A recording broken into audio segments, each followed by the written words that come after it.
অল্প কিছু সময়ের জন্য ভাঙড় বইমেলাতে ছিলাম।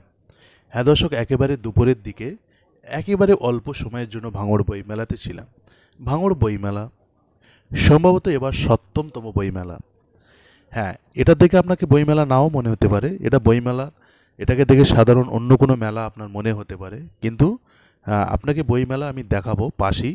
এটা একটা বইমেলার একটা সাইটের একটা অংশ, যেখানে বিভিন্ন খাবারের দোকান ও বিভিন্ন দোলনা টোলনা এই ধরনের আছে এখানে প্রচুর।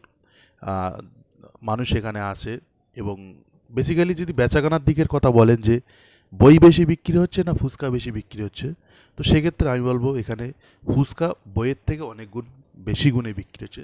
হ্যাঁ দর্শক, এটা দুপুরের চিত্র।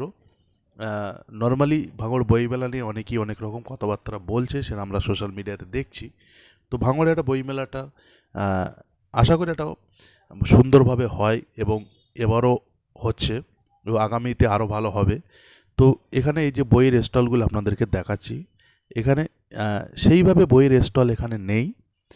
বেসিক্যালি যে বড় বড় স্টলগুলো বা যেগুলো বড় বড় প্রকাশনীর যে স্টলগুলো থাকে, তেমন কোনো এখানে কিন্তু আমি দেখছি না এবছরে। এবং আমি মাঝে ২ বছর যাইনি, যখন প্রথম প্রথম ভাঙড় বইমেলা, ভাঙড় কলেজ বইমেলা বা ভাঙড় বইমেলা যখন হতো, তখন এখানে প্রচুর স্টল আসতো।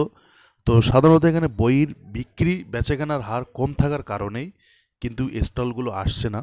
এবং বড় বড় মানে প্রকাশনীর তারা স্টল দিচ্ছে না, তারা বই নিচ্ছে না।